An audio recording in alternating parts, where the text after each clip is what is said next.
Hello, I am Dr. Amy Garcia, and I am coming to you from Albuquerque, New Mexico. I am pleased to be a part of the Global Hysteroscopy Congress 2021, and I will be speaking a little bit today on endometrial polyps and infertility. Here's my disclosure. I do work with a number of companies, and nothing I say today is influenced by my relationship with these companies.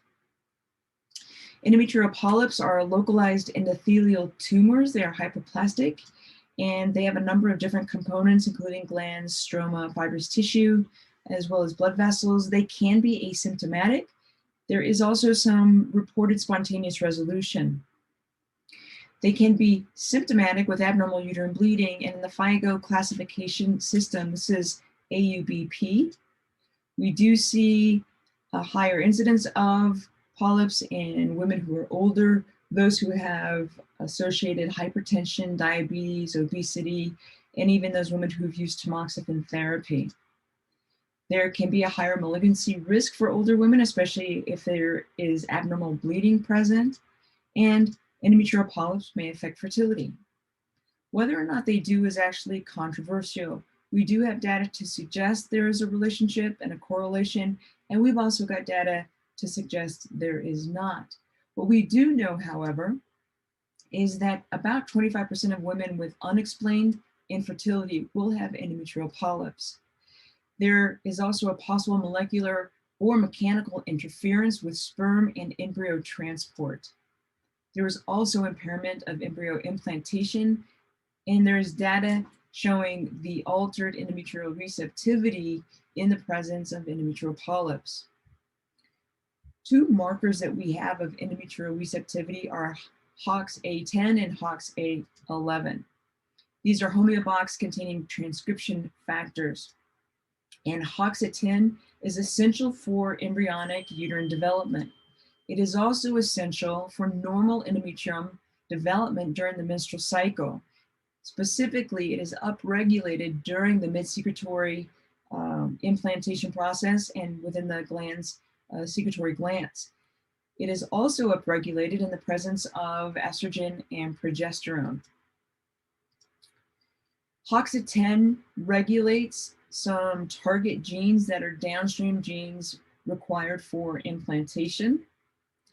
And HOXA10 has been demonstrated to be decreased in correlation with diminished implantation. HOXA10 has also been shown to be decreased in other entities that we know affect fertility, like endometriosis, PCO, or submucosal myomas. HOXA11 decrease has correlated with poor endometrial glandular development. So it's the pattern of HOXA10 and 11 expression that suggests they have a critical role in the implantation process. It was Rakow then who showed that endometrial polyps affect the genetic expression of HOXA10 and 11. And this was a case control study of infertility patients, 30 women, 21 of whom had endometrial polyps diagnosed, 9 women had normal endometrium. Those with polyps underwent a hysteroscopic polypectomy, and then both groups of women ended up with a complete curettage of the endometrium, which was evaluated for the expression of HOXA10. And what was seen is that for those women that had endometrial polyps, there was a significant decrease in the overall expression of HOXA10. The same was true for HOXA11 in those women that had endometrial polyps. Rakow showed that it didn't matter the polyp size, whether it was less than 8 millimeters or greater than 8 millimeters in terms of the amount of decrease of the genetic expression, nor did it matter if there was one polyp or a bunch of polyps. There was no difference in the expression of HOXA10 and 11.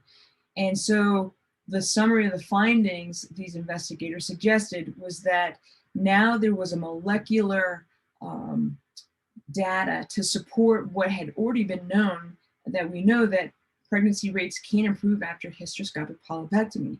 And it appears that the presence of polyps affect the HOXA10 and HOXA11, therefore affecting endometrial receptivity and implantation rates.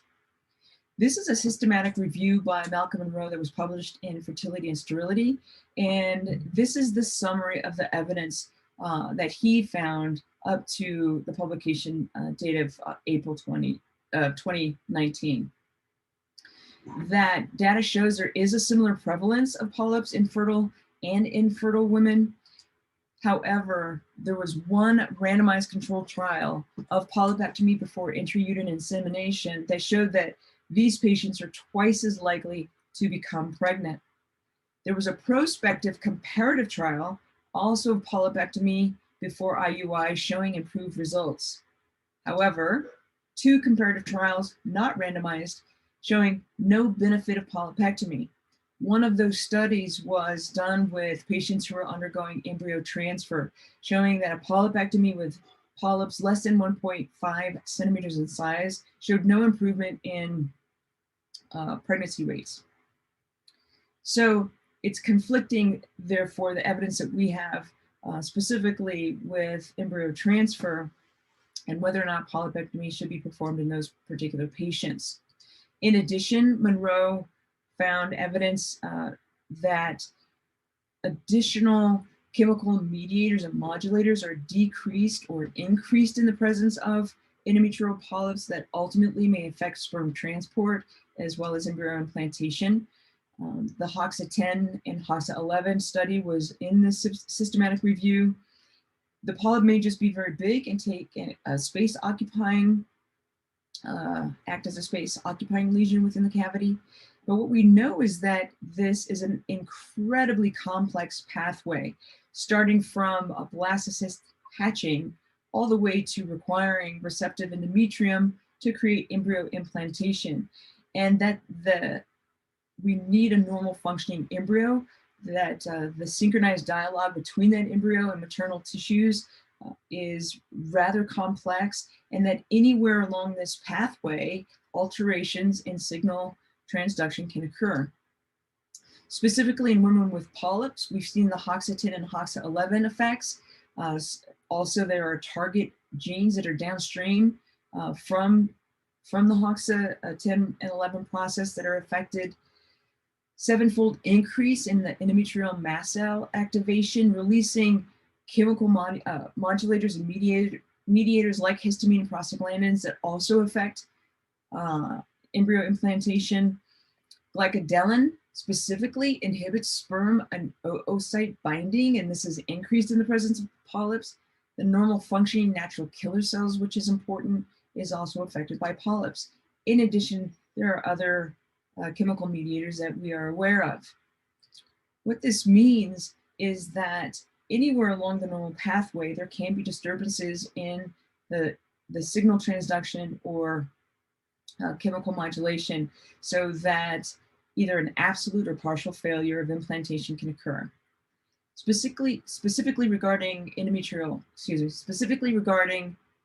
transfer, it may be that the process of altering a woman's hormones and the process of IVF may bypass or even nullify some of the molecular effects that we're seeing that polyps have on this normal process.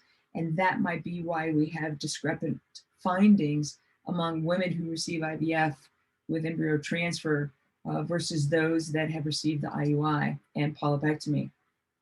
In summary, there is some, I think, well-founded data to suggest that endometrial polyps can have effect on fertility, either at the zygote, embryo, or endometrium stages. And for all of the pathways that are yet to be determined, we may find also that there's an effect of endometrial polyps along those molecular pathways as well.